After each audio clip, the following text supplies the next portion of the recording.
Derivatives. Sa video na ito, magdi-derivatives tayo. Duh. Constant rule, power rule, sum and difference, logarithmic, product rule, quotient rule, chain rule, lahat yan. Isa-solve natin. Kasama na rin yung trigonometric na ang daming i-memorize. Pero para hindi na kayo mag-memorize, gagamitin lang natin to. Magsimula tayo sa constant rule. Sinasabi sa constant rule na ang d over dx mo or ang derivative ng isang constant ay equal sa 0. So, madali lang, di ba? Kahit anong constant, pag dinerivative mo yan, yan ay equal sa 0. Yun lang yung sinasabi niya. So, for example, meron tayong function, ang f of x natin ay equal sa 7. So, ang derivative niyan, ang f prime of x niyan, ay equal sa 0. So, ang ibig sabihin lang nito, first derivative. So, ang first derivative ng 7 ay 0. Pero bakit 0? Bakit ang derivative ng constant ay 0?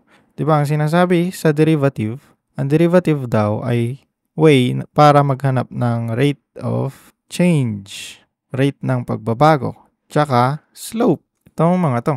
Yan daw ang hinahanap ng derivatives. So, i-graph natin. Tignan natin yung slope or yung rate of change ng f of x equals 7. f of x ay equal lang din sa y, diba? Y natin yan.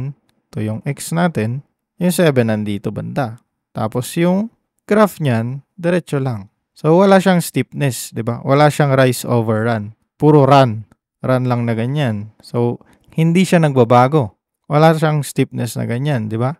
Kung mas matirik, mas mahirap akyatin, pero ito flat lang. Wala siyang slope. 0 yung slope niya. Kaya 0 yung derivative niya. Wala ding rate of change kasi hindi siya nagbabago. 7 lang siya all throughout. Okay, mag-example pa tayo ng isa. Paano kung f of x mo ay equal sa negative 3. Ganun din, di ba? Constant pa rin. So, ang f prime of x mo ay 0. Ang derivative ng negative 3 ay 0.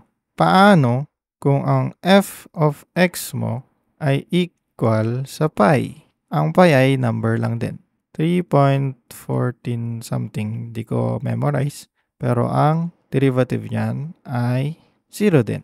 Paano kung ang y mo ay equal sa e raised to 3 pi. Ano ang derivative niyan? Tingnan natin. So, ang e, number lang. Ang 3 at saka pi, number lang din. Wala silang variable. So, parehas sila na pag in-evaluate mo to, constant yan na buo. Pag kinuha mo yung derivative niyan, 0 lang din. Equal lang din yan sa 0. Paano kung palitan natin to ng gravity? Yan ay equal sa 9.81 negative meters per second squared, di ba? So, ang derivative niya, 9.81 lang din siya. Wala siyang variable. Constant rule, 0 yan. Yun lang naman ang constant rule. Next naman ay power rule. Sinasabi sa power rule, ang derivative daw ng x raised to a number ay equal sa yung number multiplied by x raised to n minus 1. Yung number minus 1. So, kung i-observe nyo, yung n, binaba lang sa harap, tapos, minusyan siya ng 1. Ganun lang yung nangyari. So, example tayo agad. Kung y mo ay equal sa x squared. So, yung n natin dito yung 2. Binaba niya lang minus 1. So, ang y prime mo ay equal sa, ibaba mo yung 2 dito, 2x na, raised to 2 minus 1. So, ang y prime mo ay equal sa 2x. Kasi 2 minus 1 ay 1 din lang. Hindi na ilalagay. Ito na yung derivative niya.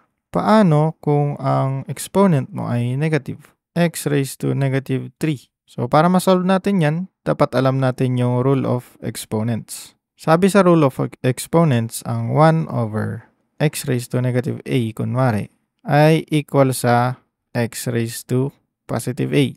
So, pag negative daw ang exponent mo, pwede mo siyang ilipat sa taas para maging positive yung exponent mo. Ganon din kung negative sa taas yung exponent mo. For example, ilipat natin ito dito, pero negative siya, di ba? X raised to negative a. Yan ay equal lang sa 1 over x raised to a. Sinasabi lang nito, kung may negative kang exponent, pwede mo siyang ilipat sa taas or sa baba para maging positive siya. Kung nasa taas yung negative na exponent mo, ibaba mo siya sa fraction mo para maging positive. Kung nasa baba naman, itaas mo siya para maging positive. Ganun lang. Isa pang importante na rule ng exponent pag nagde-derivative ay yung sa mga roots. So, ang root kunwari, ayan, x raised to a, tas dito b, equal yan daw sa x raised to a over b. For example, square root ng x.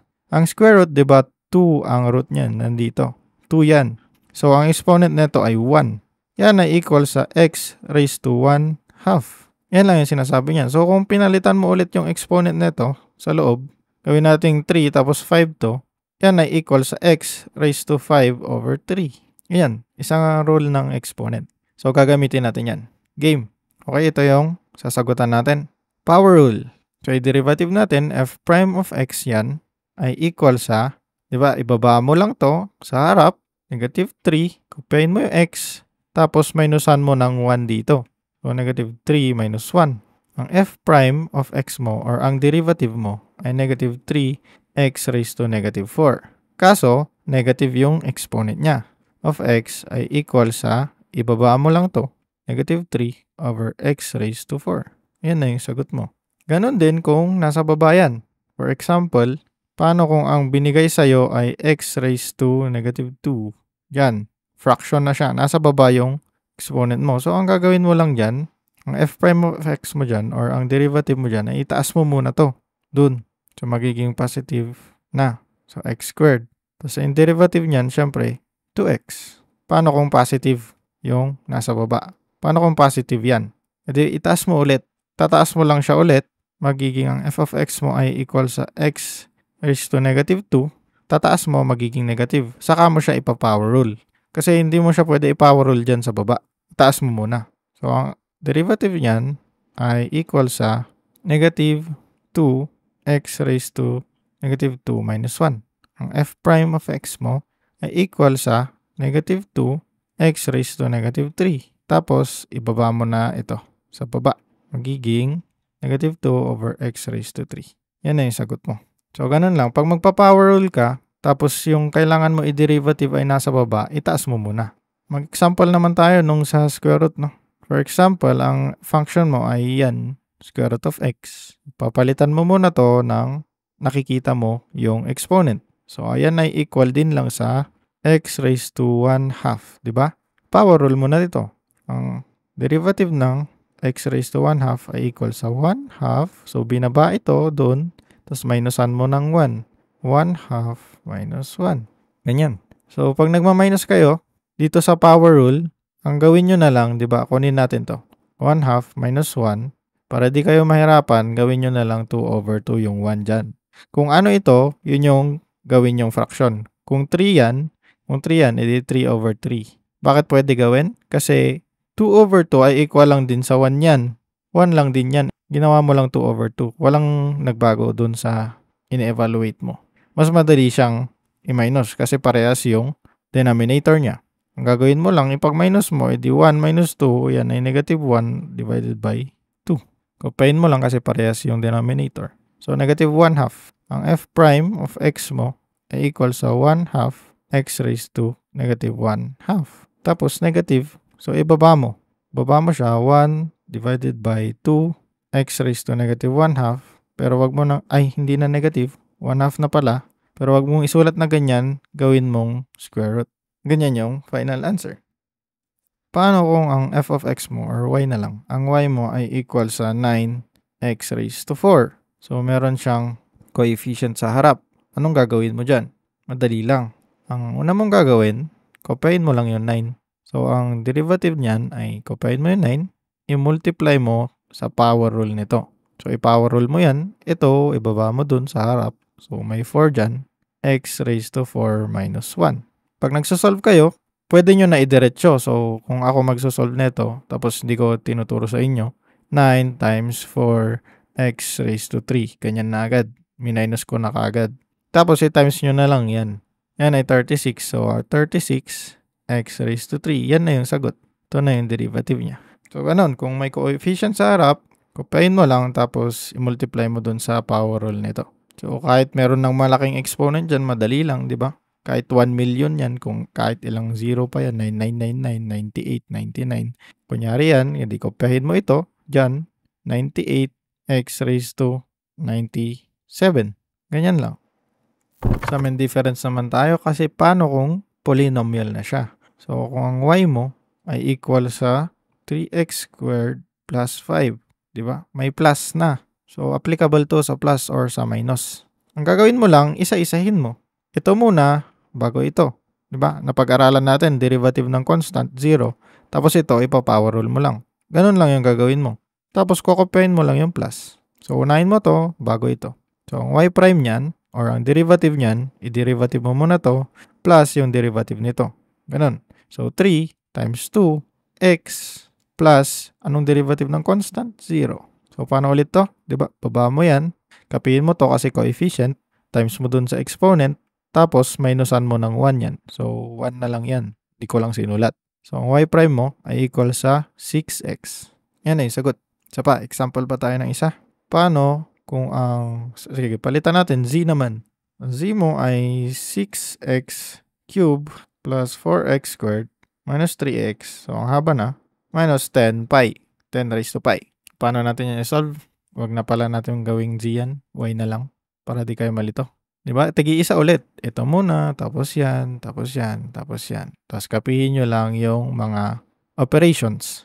Y prime mo, or yung derivative niyan, itong buong to, 6 times 3x raised to 2, kasi minus 1 na yan, plus 4 times 2x minus 3 times yung 1 dito, baba mo dun, di ba? Tapos ito, 1 minus 1, so mawawala na, x raised to 0 yon. Parang ang nangyari ay 1, x raised to 0. X raised to 0 ay 1 din lang. Any number raised to 0 ay 1. So, wag na isulat yan. Pati yung 1 dyan, wag na isulat. 3 minus, ito, 10 raised to pi. Ang derivative niyan, constant lang yan. So, 0 yan. So, ang sagot ay y prime is equal to 18x squared plus 8x minus 3. Yan na yung final answer mo. Yan na yung derivative. Di ba? Madali lang. Ang pinaka-foundation ay yung constant rule, tapos yung power rule. Tapos dinagdagan lang natin ng sum and difference. Di ba? Magkakakonekta siya. So, pag alam mo yung foundation, masasagutan mo yung complex. Madali lang yung sum and difference. Iisa-isahin lang. Logarithmic naman tayo. So, dito sa logarithmic, merong dalawa. Yung log, tapos yung ln. Yung ln, yung natural logarithm.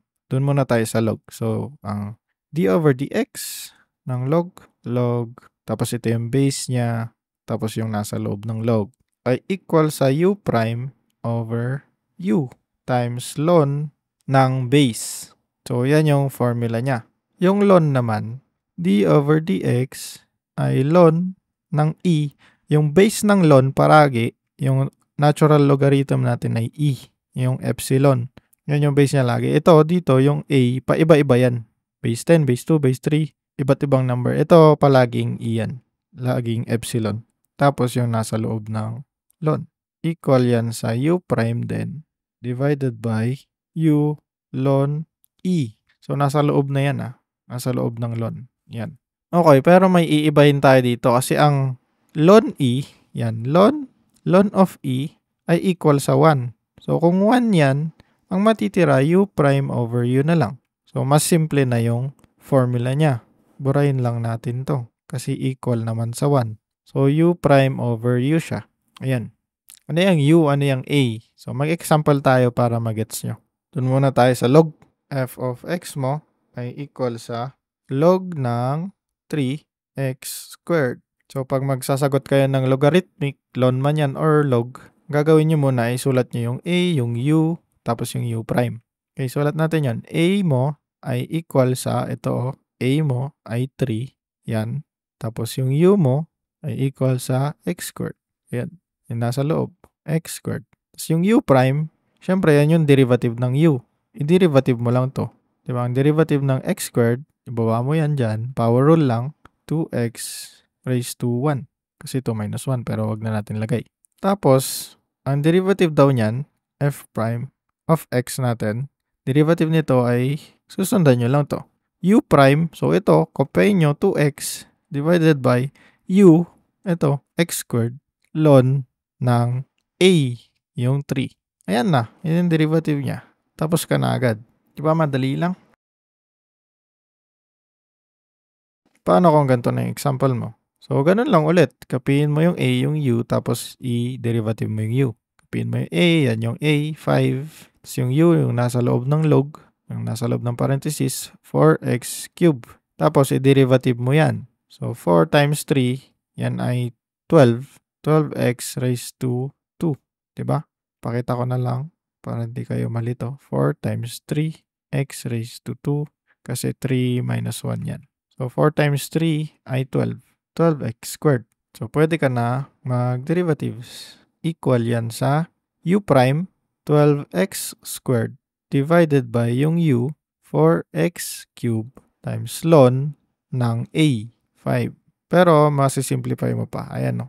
X squared tapos may x cube ka. Tapos, pwede mo i-divide yung 12 sa 4. So, ang f prime of x mo ay equal sa 3 divided by x na lang to kasi cancel yung dalawang x dito tsaka yung dalawang x dito. So, may matitirang isang x ln of 5. Yan na yung final answer. Okay, madali lang yung log. Mas madali yung ln. Try natin yung ln. So, i-combine natin yung mga napag-aralan natin. Ang f of x natin kunwari ay equal sa ln of 4x squared minus 3x cubed minus 2. Ayan, so ang unang gagawin, di ba, isulat mo yung u. Wala na tayong a eh. Ito lang u tapos yung u prime. Wala na tayong a. Itong e, hindi natin kailangan kasi ito lang yung gagawin natin. U prime tas u. Dito kasi kailangan natin yung a, yung u, tas yung u prime. So, u at saka u prime lang. Yung u mo ay equal sa 4x squared minus 3x cubed minus 2. Yan lang yung nasa loob. Tapos, i-derivative mo. Yun yung u prime. Derivative nito, di ba? Sum and difference rule lang. Tapos, power rule lahat. Tapos, constant rule to. So, power rule natin to. 4 times 2, yan ay 8. X raised to 2 minus 1, yan ay 1. So, huwag na natin sulat. Minus, kapiin lang. 3 times 3, yan ay 9. X raised to 2. Minus 0. So, ang f prime of x mo, yung derivative yan, ay u prime. Ito, 8x minus 9x squared divided by 4x squared minus 3x cubed minus 2. Yan na yung sagot. Yan na yung derivative niya. Diba? Ito yung u prime. Ito yung u. Madali lang. Isa pang example. Paano kung ang y mo ay equal sa ln ng x squared? Mas madali. Sulat mo yung u. Yung u mo ay x squared. Derivative ng u or yung u prime mo ay 2x. So, ang y prime mo or derivative mo ay u prime divided by u. 2x divided by x squared. Kaso magka-cancel to, tapos yung isang x dito. So, yan na equal sa 2 over x. Yan na yung sagot. So, kung papansinin nyo, yung formula niya magkaparehas kanina, di ba? U ln E ito. Tapos ito, U ln A. So, para sila, U prime taas, U sa baba, tapos ln A, ln E. Kung ano yung base niya, yun din. Kaso, yung ln E ay equal sa 1, kaya tinanggal na lang natin. Kasi times 1 lang din lang yun. Ayan. Kaya ito yung matitira. So, lahat ng inaaral natin dito, magkakadikit lang. Magkaka-connecta lang. So, try natin pahirapan saglit. Gamit tayo ng ln. So, for example, ang f of x mo ay equal sa, sabihin natin, ln ng 1 over yung square root of x. Okay, lagyan natin ng number. 3 tapos 2. Ganyan. So, mukhang mahirap pero hindi yan mahirap, di ba? Kasi napag-aralan na natin. Sulat lang natin yung u tapos yung u prime. Yung u mo ay 1 over square root ng 3x squared. Pero, yan ay equal sa 1 over x raised to 2 over 3. Tapos, ipa-power rule natin. Kailangan natin i-power rule kasi i-derivative nga. So, itataas natin dyan. Pag tinaas natin yan, magiging negative yung exponent, di ba? So, ang mangyayari dito ay x raised to negative 2 over 3. So, i-derivative natin to or i-power rule natin. Negative 2 over 3. X raised to negative 2 over 3 minus 1. Pero sabi ko, di ba, para di kayo mahirapan, kapihin nyo na lang ito. 3 over 3. Tapos, pag minus nyo itong nasa taas, negative 2 minus 3. Yan ay negative 5. So, yung exponent niya ay negative 5 over 3. So, yung u prime nyo ay equal lang sa negative 2 divided by 3x 5/3. Ganyan. So, itong nasa taas, yung nasa loob, yung nasa baba, yung nasa labas. Yan yung nasa loob, ito yung nasa labas. Ayan, yan na yung sagot. So, pahirapan na pa natin, gawin nating polynomial yung nasa loob. Y is equal to log 3x raised to 4 plus 5x squared minus square root of x. Yan. Para halo-halo na yung inaral natin ay ma-apply natin. So, yung A mo dito, pag hindi nakalagay, pag log yan, pag log, tas hindi nakalagay yung base mo, ibig sabihin yan, base 10 yan. Okay? Pag di nilagay, base 10 yan. So, A is equal to 10. Yung U mo ay equal dito sa nasa loob, 3x raised to 4 plus 5x squared minus square root of x. So, palitan na natin yung x square root of x, gawin na natin x raised to 1/2. So, yung U prime mo, i-power rule mo lang to lahat. Power rule, 12x raised to 3 plus 10x minus 1/2 x raised to negative 1/2. So, ibaba na rin natin para hindi mahirap, para hindi na tayo mahirapan. Yan ay magiging 1/2 square root of x. So, final answer, ang y mo, y prime, ay equal sa u prime muna sa taas. So, 12x cubed plus 10x minus 1/2 square root of x divided by u, ito yung u natin, 3x raised to 4 plus 5x squared minus x raised to 1/2, or gawin natin ganyan, multiplied by, sa iusog ko baka di nyo na nakikita multiplied by ln ng a natin na 10. Ln 10. Ayan na. Pwedeng ito na yung sagot nyo or i-simplify nyo, pero yan, parehas lang din yan. Ayan. Yan na yung sagot. Next naman, paano kung exponential? So, sa exponential, d/dx mo, derivative ng e raised to u ay equal lang sa, kapihin mo, e raised to u, tas derivative mo yung u. Ganun lang, u prime. Ayan, multiplication yan. Ayan lang gagawin. Example na tayo agad para magets natin. For example, ang f of x mo, dalian lang natin, e raised to x raised to 7. Ayan, no. Naka-raise yung e sa x na naka-raise sa 7. So, iba to kanina kasi meron na tayong variable na x. Yung kanina, di ba, yung e natin naka-raise lang sa pi or sa number. Kaya constant lang yun. Ito hindi na constant rule. Exponential na. So, ito lang gagawin natin. Gagayahin lang natin yan. So, yung u mo dito, yung exponent ng e. Kung gusto mo, isulat mo pa yung u tas yung u prime. Pero parang para sa akin, mas madali na lang kung diretsyo. F prime of x, derivative niyan, ay kapihin mo, ex raised to 7. Tapos, i-derivative mo yung u, which is ito. Multiply mo yan sa 7, x raised to 6. Diba? Kasi ibababa mo yun. Yung u mo ay x raised to 7. Ibaba mo to sa harap, minusan mo ng 1 yung 7. Yan na yun. So, f prime of x is equal to 7x raised to 6 e raised to x raised to 7. Yan na yung sagot mo. Yan na yung derivative mo. Isang example pa, paano kung ang y mo ay equal sa e raised to 5x. Ganun lang din. Kapihin mo, yung y prime mo ay e raised to 5x. Derivative mo yung u. Derivative niyan ay 5. Kasi x raised to 1, baba mo yung 1, multiply mo sa coefficient, diba 5 pa rin yun. 1 minus 1, 0, x raised to 0 ay 1. So, yan na lang matitira. Ang y prime mo ay equal sa 5 e raised to 5x. Yan na yung sagot. So, ganun din, pag ang exponent mo ay sabihin mong polynomial or pwedeng merong square root, pwede rin ganyan. Ganyan. Or plus 4x, may ganyan. Ganun lang din, kapihin mo lang, y prime is equal to e square root of x plus 4x. Tapos, i-derivative mo ito. So, ang derivative nito, di ba gagawin natin raised to 1/2 yan. So, bababa dito. So, meron kang 1/2 x raised to negative 1/2. Power rule lang yan. Plus, power rule din nito. 4 times yung 1. Kasi x raised to 1 to. Binaba yung 1. Multiply sa coefficient na 4. Tapos, x raised to 0 na yun. So, times 1 din. Pero wag na natin sulat yan. Yan na lang. So, ang y prime mo ay equal sa e raised to square root of x plus 4x multiplied by 1/2. Ibaba na rin natin yung x raised to 1/2 to square root of x. plus 4. Yan ang sagot. Yan na yung derivative niya. Diba? Madali lang. Sa exponential, pag naka-raise sa something na may variable na x na i-derivative mo, kapiin mo lang, i-derivative mo yung u. Ganun lang. Isa ring exponential yung d over dx. Ito pag hindi naman na e. Pag number naman na siya. So, number siya tapos naka-raise sa may variable na x.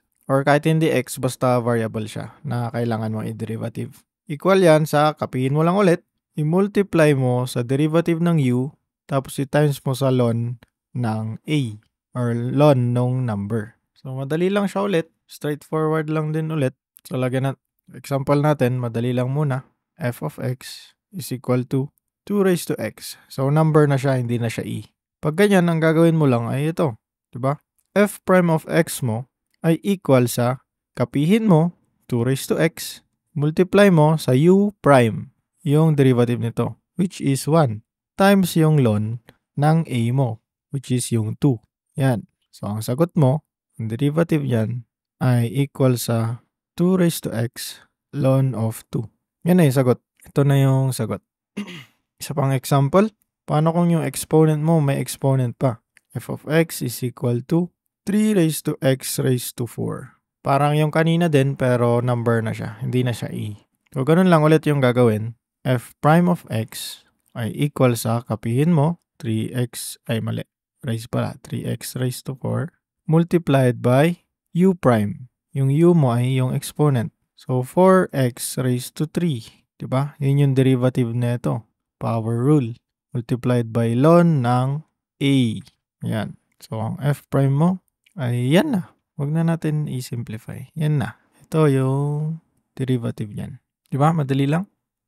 Next, sa exciting part na tayo. Sa maraming i-memorize. Pero kung katulad mo ako na ayaw mag-memorize, gagawan natin ng trick or mnemonics. Gawin lang natin yung SCSC natin or yung electric fan yung tawag ko kasi mukhang LSC. SCSC. Tapos negative yan, negative yan. Tapos sulat mo yung cotangent dito, negative cosecant, tapos cosecant. Dito, tangent, yung katabi ng negative cosine, tapos secant, tapos secant ulit. Para magamit natin yan, madali lang ulit. For example agad, f of x is equal to, sabihin natin, sine x. So, ano ang derivative ng sine x? Pag magde-derivative kayo niyan, titignan nyo lang dito, tapos, ito pa clockwise. Magagamit nyo rin to sa integral, pero sa derivative muna tayo.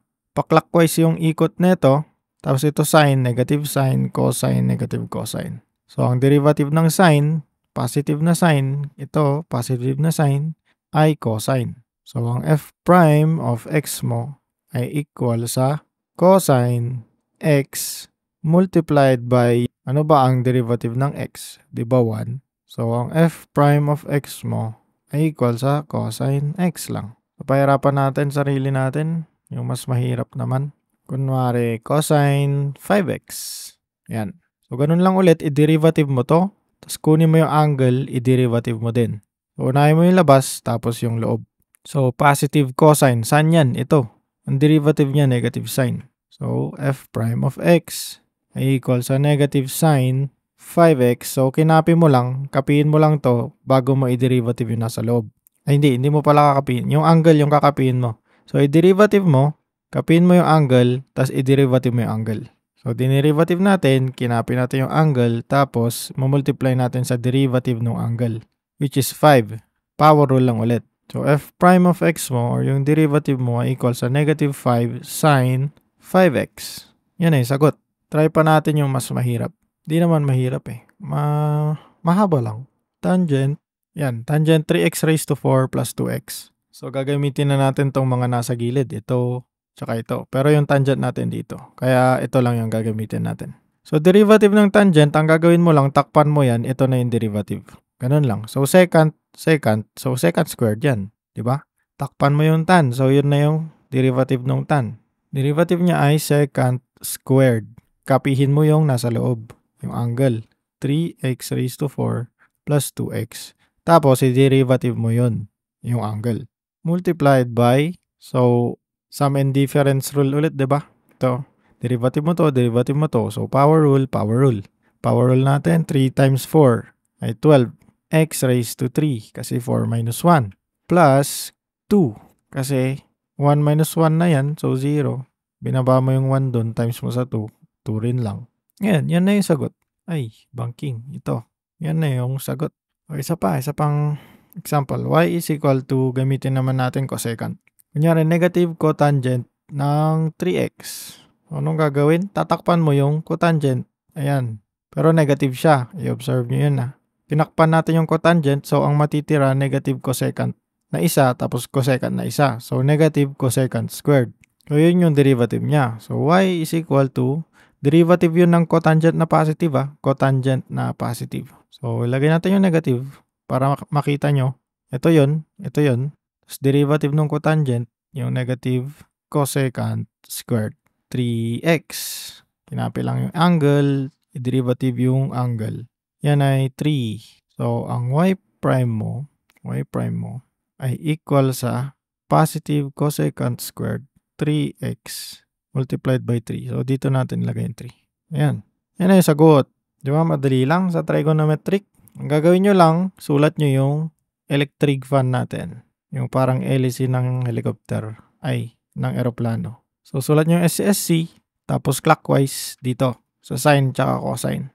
Tapos dito sa tangent secant, tapos sa cotangent cosecant, tatakpan nyo lang. Kung derivative ng tan, takpan nyo, edi ito yun. Kung derivative ng secant, takpan nyo, edi secant tangent. Kung derivative ng negative cosecant, o di cosecant cotangent. Kung derivative ng cosecant, takpan yung cosecant, negative cotangent cosecant. Ganun. Sunod naman natin yung product rule. Sa product rule, ganito lang yan. d over dx, u times v, di ba? Product, multiplication.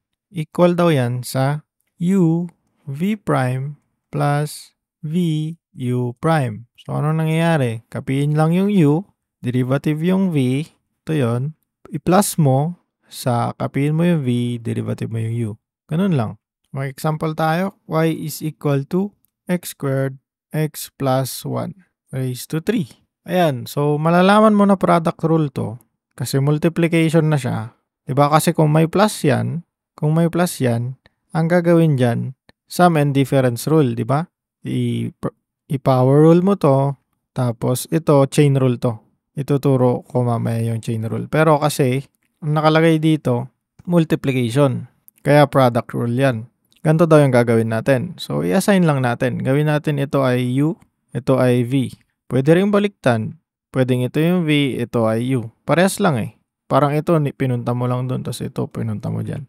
Pero gawin natin u ay equal sa x squared, tapos v ay equal sa x plus 1 raised to 3. So, kunin din natin yung prime, u prime, tapos yung v prime, para maayos yung solution natin.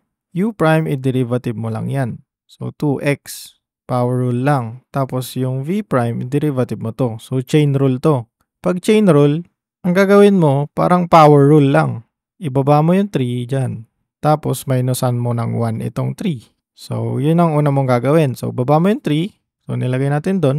Tapos, kapiin mo, x plus 1 raised to 3 minus 1. 3 minus 1 dito. Bawasan mo lang. So, 2. Tapos, pagkatapos nun, i-derivative mo pa yung loob. Ganon. Ganon ang chain rule. So, multiply pa yan sa x plus 1. Hindi. Derivative niya pala. So, multiplied pa sa 1. 1 na lang pala. Di ba? Yung derivative ng x, tapos derivative ng 1. Kasi ito, sum and difference rule, di ba? Derivative mo muna yung x. Anong derivative ng x? Di ba 1? Derivative ng 1, yan ay constant. Number lang siya. So, 0. 1 plus 0 yan. So, 1 lang. Ganyan. Kaburahin na natin yung 1. Ito na yung v prime natin. Tapos, isulat mo lang na ganyan. Tapos, yun na yung derivative mo. So, ito ay y prime mo ay equal sa u v prime daw. So, copy mo yung u, ayan x squared. Tapos, yung v prime mo daw, ito, 3x plus 1 squared. Wait lang, i-move ko.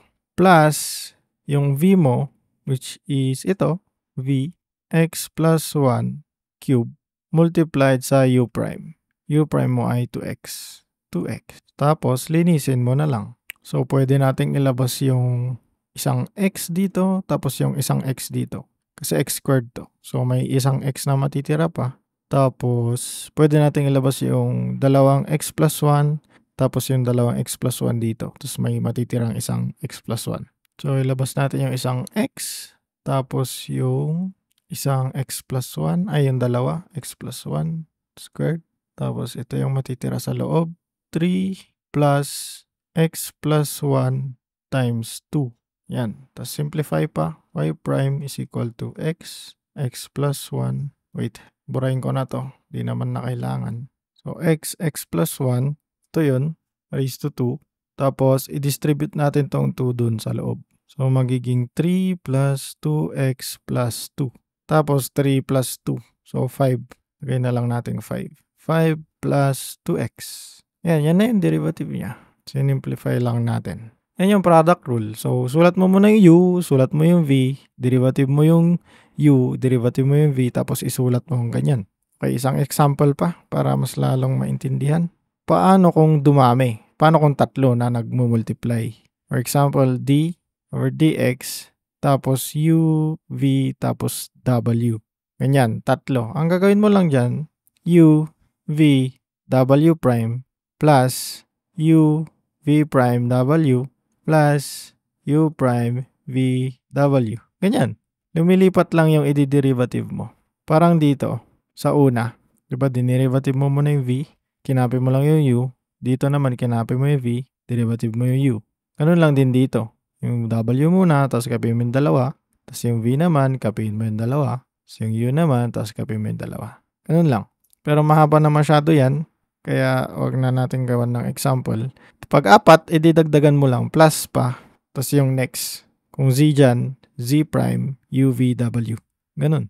Try natin kung merong trigonometric. So, ang y natin, kunwari ay x squared multiplied by sine x over 2. Ayan. So, kung makikita nyo, ito product rule to. Tapos ito power rule. Tapos ito parang chain rule din, di ba? Yung derivative ng sine. Pag nag-derivative ka ng trigonometric, derivative nito, kapiin mo yung angle, derivative ng angle. So, i-try natin. So, x squared. U prime niyan, 2x. Tapos yung v, sine x over 2. Tapos yung derivative nito, which is v prime, ay equal sa, so isulat mo yun. Kung hindi mo memorize, C, negative, negative, cotangent, cosecant, cosecant, negative to, tapos tangent, secant, secant. Derivative ng sine ay cosine. Cosine, kapin yung angle, derivative ng angle. O i-derivative nyo lang ito. So para maintindihan nyo na mabuti, ilabas ko yung 1/2 para makita nyo na coefficient lang siya. Ganyan siya. X raised to 1. Derivative mo yan, itong x raised to 1. So, ibababa mo lang yung 1, tapos ima-minus mo yung 1. Diba? So, ang kakalabasan dyan, 1/2 lang. Yun yung derivative nito. Isulat na natin ang y prime ay equal sa u, v prime. U, v prime. X squared multiplied by 1/2 cosine x over 2.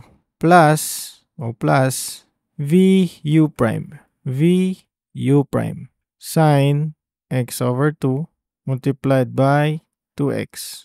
Tapos linisin na lang, y prime is equal to x squared over 2 cosine x over 2 plus 2x sine x over 2. Yan na yung derivative niya. So, pinapatong-patungan lang natin yung inaaral natin. Magmula sa power rule hanggang sa product rule na gamit natin.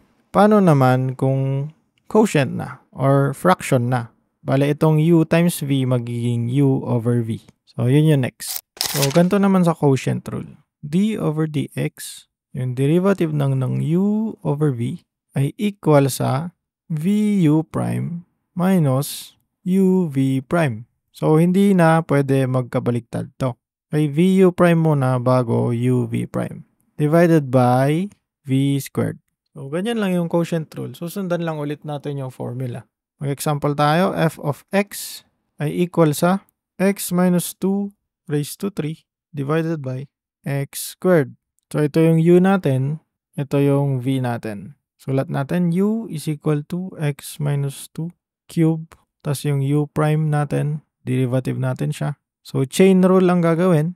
Ito muna, baba doon, tas minusan ng 1. 3x minus 2 raised to 2. Tapos derivative yung nasa loob. Multiplied by 1. Huwag na natin isulat. Tapos yung v. X squared. V prime 2x. Okay, sulat na natin. F prime of x ay equal sa v u prime x squared 3x minus 2 squared. Move natin. Minus u v prime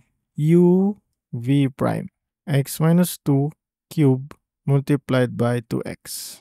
Lahat yan divided by sa v squared. Ito yung v. I-square lang natin. So, x squared is squared. So, f prime of x. Huwag na natin gawing f prime of x. Y prime na lang para maliit. Simplify lang natin lahat. 3x squared x minus 2 squared minus 2x x minus 2 cube divided by x raised to 4. So, magmumultiply ito. Isa rin yung rule ng exponent. Tapos, isimplify pa natin.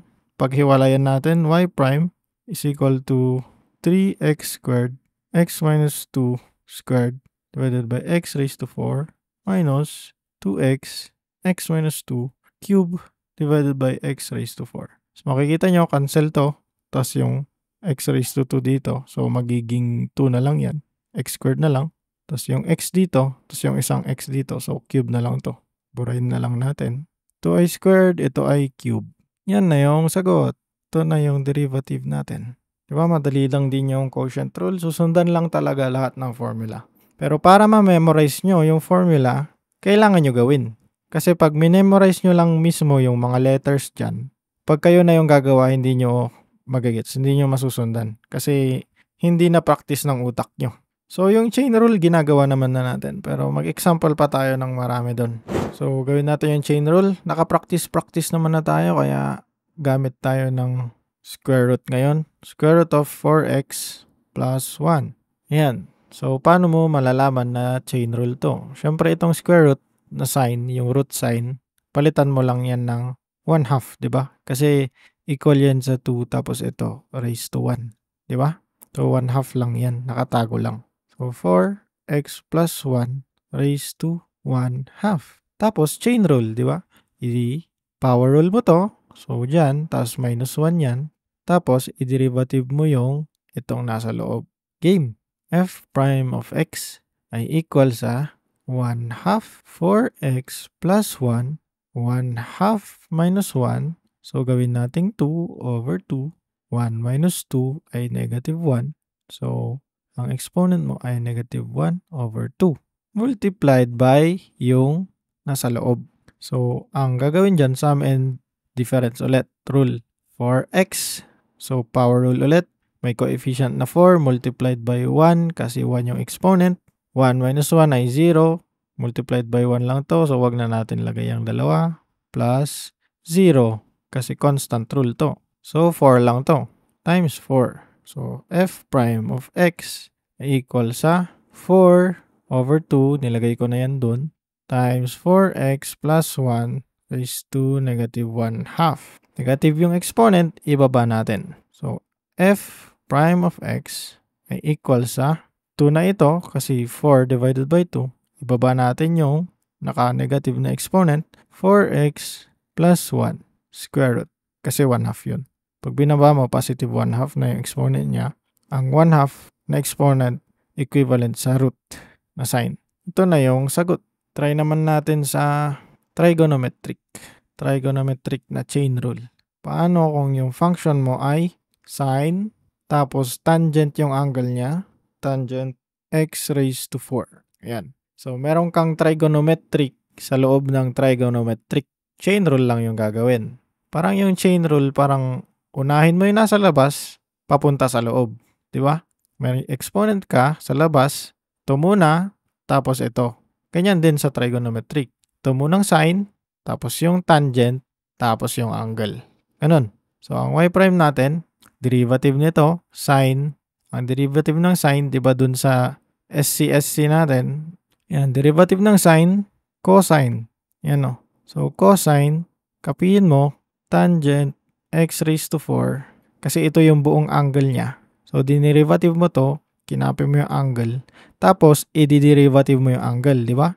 Kunyari sin x, ayan, ang derivative niyan, cosine x, tapos yung derivative pa ng angle, which is 1.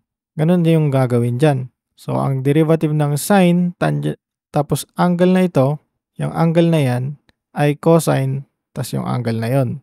Tapos yung angle, i-derivative mo. So, multiplied by, ano yung derivative ng tan x raised to 4. So, tan, takpan mo yung tan, secant squared. Secant squared x raised to 4. Siyempre, dinerivative mo yung tangent, i-derivative mo yung angle ng tangent. So, yan ay multiplied pa sa 4x raised to 3. Yun yung derivative ng x raised to 4. Ayan. So, in-unpack lang natin, no? Sine muna, tas tangent, tas yung angle. Y prime ay equal sa 4x cube cosine tangent x raised to 4 secant squared x raised to 4. Ito na yung sagot. Yan na yung derivative niya. Chain rule din yung tawag dyan. Madali lang, di ba? F prime of x is equal to 3x squared plus 7x. So, yan, i-cube natin. O, chain rule ulit. F prime of x, mabilis. Bilisan natin. 3x squared plus 7x multiplied by 3 times 2 ay 6x plus 7. Yan, tapos. Ito na yung derivative niya. Pwede nyo i-simplify. Itong 3, multiply nyo doon. O kaya dito kung gusto nyo. Tapos pagkatapos nyo i-multiply, pag-multiply nyo itong dalawa. Pwedeng i-simplify. Pero parehas lang na sagot na ganyan. Ganyan din lang. Pag ikakalcule nyo, parehas lang yung lalabas. Pag chain rule, labas, paloob.